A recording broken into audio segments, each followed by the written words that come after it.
সাকিব আল হাসানের ব্যাটিং আপনাদের কাছে কেমন লাগলো? অনেক আলোচনা, অনেক সমালোচনা। সাকিব আল হাসান শেষ হয়ে যাচ্ছেন, ফুরিয়ে যাচ্ছেন, এমন আলোচনা হয়েছে, এমন সমালোচনা হয়েছে, লেখালেখি হয়েছে, গণমাধ্যমে সংবাদ করা হয়েছে সাকিব আল হাসান ফুরিয়ে যাচ্ছেন কিনা, সাকিবের শেষের শুরু হয়েছে কিনা। যখন সবচেয়ে গুরুত্বপূর্ণ মোমেন্ট ছিল, যখন সবচেয়ে প্রয়োজনীয় সময় ছিল, যে মানুষটা বিশ্বকাপে সবশেষ 8 বছর আগে টি-20-তে 50 করেছিলেন, যিনি তার সবশেষ ইন্টারন্যাশনাল টি-20 50 করেছিলেন 20 মাস আগে, ঠিক এমনই এক 13 তারিখে 13 অক্টোবর 2022, জাস্ট টি-20 বিশ্বকাপের আগে ক্রাইস্টচার্চে, সেই মানুষটাই দলের সবচেয়ে প্রয়োজনের সময়, সবচেয়ে গুরুত্বপূর্ণ সময়ে, মোস্ট ক্রাঞ্চ টাইমে অসাধারণ এক 60+ রানের ইনিংস খেলে বাংলাদেশকে নেদারল্যান্ডসের বিপক্ষে ম্যাচ জেতাতে এবং সুপার 8-এ নিয়ে যেতে সবচেয়ে বড় ভূমিকাটা রাখলেন। তাওহিদ হৃদয়ের সঙ্গে তিনি যে পার্টনারশিপটা করলেন 48 রানসের, সেই পার্টনারশিপটাই মূলত বাংলাদেশকে একটা মোটামুটি ভালো স্কোরের ভিত্তি দিয়েছিল। খেয়াল করে দেখেন, সাকিব যখন উইকেটে এলেন, 4 নম্বরে ব্যাট করতে নেমেন, লাস্ট ম্যাচেও তিনি সেটা করেছিলেন,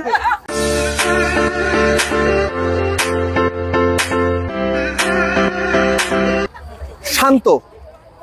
ওই সময় ক্যাপ্টেন ওরকম একটা শট খেলে আউট হবেন এটা আসলে ভাবা যায় না। লিটন দাস বিগ শট খেলতে গিয়ে চমৎকার একটা ক্যাচে ধরা পড়েছেন। বাংলাদেশ তখন আক্ষরিক অর্থেই চাপে পড়ে গিয়েছিল।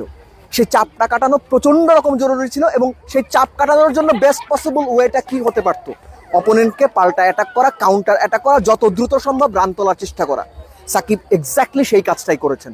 তানজিদ তামিম তাকে খুব ভালো একটা সঙ্গ দিয়েছেন এবং তানজিদ তামিম আউট হয়ে যাওয়ার পরেও সাকিব আউট হননি, উইকেটটা ধরে রেখেছিলেন, উইকেটের মূল্যটা বুঝেছিলেন। কেন? তিনি খুব ভালো জানতেন নেদারল্যান্ডসকে বড় রকমের একটা চ্যালেঞ্জ দিতে হলে কমপক্ষে 160-এর কাছাকাছি কোনো স্কোর করতে হবে। আর বাংলাদেশের ব্যাটিং অর্ডারের যে দশা, ব্যাটিং অর্ডারের যে দুর্দশা আমি বলবো, বা টপ অর্ডারের যে দুর্দশা, সেটা সাকিবকে আরও বেশি কনসেন্ট্রেট করতে সাহায্য করেছে।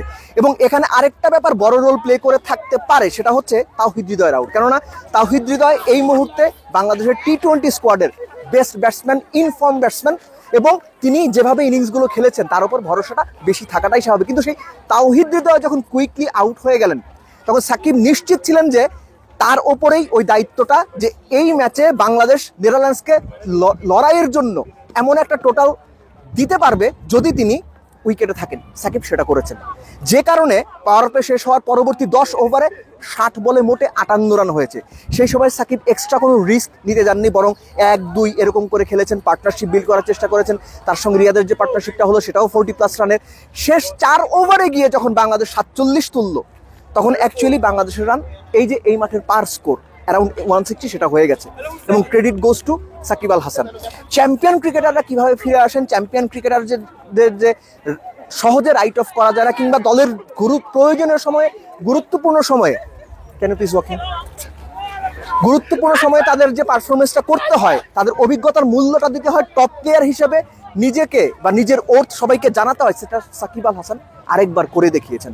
That was absolutely brilliant, absolutely fantastic. এবং এক্সপেক্ট করবো এই ম্যাচে এই ওয়ার্ল্ড কাপে বাংলাদেশের যতগুলো ম্যাচই খেলবে, সাকিব আল হাসান ব্যাট বল হাতে দলের জন্য ঠিক এভাবেই কন্ট্রিবিউট করে যাবেন।